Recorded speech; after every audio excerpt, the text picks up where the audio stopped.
हमें तो इस बात से हंसी आ रही है कि ये तो सिंदूर है, अभी मंगलसूत्र बाकी है, तो पाकिस्तान का क्या हाल होगा। तो निश्चित रूप से भारतीय आर्मी इसके लिए धन्यवाद के पात्र है।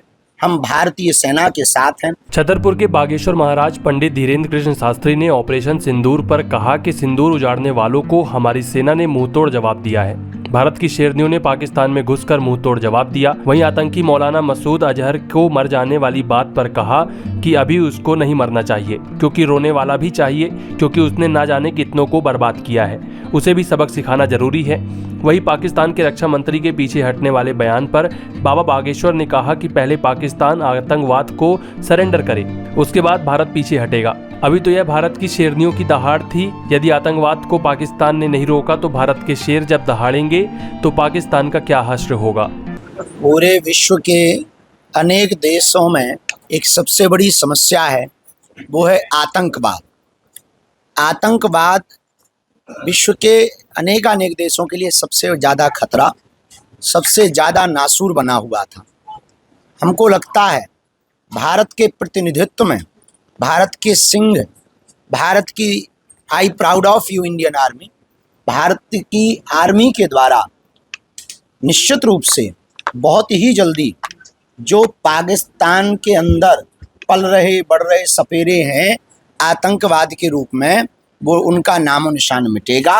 और पूरे विश्व में जहाँ जहाँ आतंकवाद के ठिकाने हैं, हमें भरोसा है भारत की आर्मी उन सब पर कार्रवाई करके उन सबको ज़मीन से ख़त्म करेगी निश्चित रूप से। और जो 26 नृशंस लोगों की पहलगांव में हत्या हुई थी, नाम पूछ कर के जिन दुष्ट आतंकवादियों ने हमारे भारत के अनेक लोगों के सिंदूर को उजाड़ा था, आज भारत ने अपने बल का सदुपयोग करते हुए, भारतीय आर्मी ने गोला बारूद का सदुपयोग करते हुए उस सिंदूर का जवाब सिंदूर ऑपरेशन के तहत दिया, जिसमें भारत की शेरनियाँ, हमारी बेटियाँ प्रतिनिधित्व कर रही थीं, और ये उनके लिए जवाब है। हमें तो इस बात से हंसी आ रही है कि ये तो सिंदूर है, अभी मंगलसूत्र बाकी है, तो पाकिस्तान का क्या हाल होगा।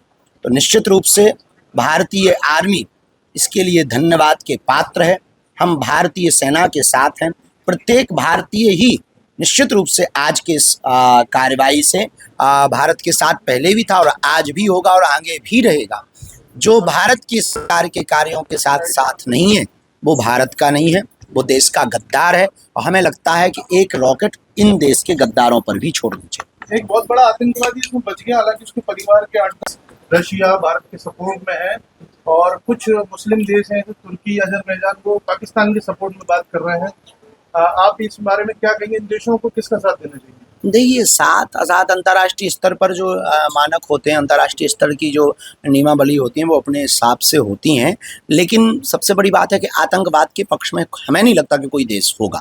ये लड़ाई पाकिस्तान के खिलाफ नहीं है, ये लड़ाई आतंकवाद के खिलाफ है। आतंकवाद का कोई चेहरा नहीं होता, आतंकवाद का कोई मजहब नहीं होता, आतंकवाद का कोई जाति नहीं होती, आतंकवाद का कोई देश नहीं होता। आतंकवाद कहीं भी किसी भी परिस्थिति में कहीं पर भी होते हैं। जैसे हमारे भारत में भी कुछ भारत के गद्दार हैं, तो ऐसे आतंकवाद के खिलाफ ये मुहिम है, ना कि किसी देश के खिलाफ मुहिम है। तो हमें नहीं लगता कि ये वर्ल्ड वॉर की स्थिति पर है। हमें नहीं लगता कि भारत विश्व युद्ध के लिए ले जाना चाहता। हमें नहीं लगता कि भारत युद्ध की तैयारी कर रहा था। भारत अपनी बहुत शांति तरीके से देश का संचालन कर रहा था, लेकिन देश की शांति में अगर कोई भंग करेगा तो निश्चित रूप से भारत जवाब देने के लिए तैयार है। तो जो भी देश भारत के पक्ष में है, हमें लगता है वो आतंकवाद के खिलाफ है, और जो पाकिस्तान के वर्तमान में पक्ष में है, वो निश्चित रूप से आतंकवाद के पक्ष में। ओवैसी और अन्य कोई रोने वाला भी तो चाहिए। वो धमकी दे रहा भारत को बदल है, मौलाना धमकी दे रहा। अब जब 26 पहलगांव का हम बदला ऐसा लिया है, तो वो विचार कर ले कि वो अगर जो है खो देगा तो अपन जो है नदियां बहाएंगे। एक चीज और कह रहा है कि उसकी घर की 10 सदस्य मारेगा या वो भी मर जाता तो अच्छा होता, ऐसा भी कह रहा है। नहीं, वो ठीक कह रहा है, लेकिन रोने के लिए हमें छोड़ना भी तो जरूरी था। कोई ना कोई रोने के लिए अपनी आंखों से कम वो देख तो पाता कि कार्रवाई क्या होती है। किसी दूसरे का जब आप घर उजाड़ते हो, आप आतंकवादी बनकर के किसी के घर को उजाड़ते हो, किसी के सिंदूर को उजाड़ते हो, किसी की भाई की कलाई को सूनी करते हो, किसी की बहन की राखी का रक्षाबंधन का धागा ऐसे ही रखा रहता है, जब उसको आप इस प्रकार से परेशान त्रस्त करते हो, उनकी आत्मा को ठेस पहुँचाते हो, तब तुम्हारी आत्मा को कैसा लगा होगा ये उसको महसूस करने दीजिए। ये भारत की आर्मी ने बहुत ठीक किया है। हम भारत सरकार को, भारतीय आर्मी को, यशस्वी माननीय प्रधानमंत्री जी को लाखों लाखों बार धन्यवाद दे रहे हैं बागेश्वर धाम पीठ की ओर से। ठीक हुआ, भला हुआ। पाकिस्तान को यही सबक है, छेड़ोगे तो छोड़ेंगे नहीं। महाराज जी, आपने कहा था पाकिस्तान पूरी तरह से पाकिस्तान का विरोध कर रहे हैं, भारत में रहने वाले मुसलमानों के लिए आपका क्या समझ है? बहुत अच्छा। देखिए, आप पहली बात तो आप ये समझ लीजिए कि आप मुसलमान होना एक अलग बात है, लेकिन राष्ट्रीय होना एक अलग बात है।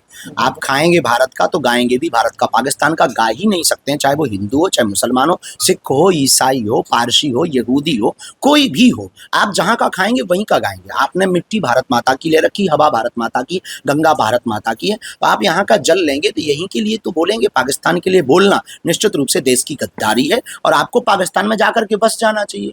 तो आपको अगल बगल जो रॉकेटें गिर रही हैं उनका मजा भी मिलेगा, बिना दिवाली की दीपावली का आनंद आए।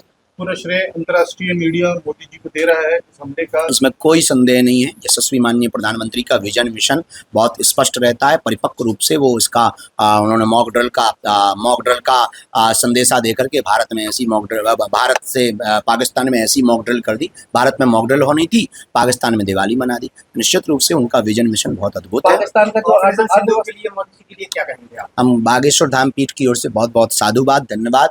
और निश्चित रूप से जो उन्होंने कार्य किया है सराहनीय है, पर हम चाहते हैं कि भारत और सुरक्षित हो, संरक्षित हो और सैन्य संपन्न हो, ताकि पहलगाम वाली घटना दोबारा ना हो, ऐसी हम भगवान से प्रार्थना करते हैं। मोदी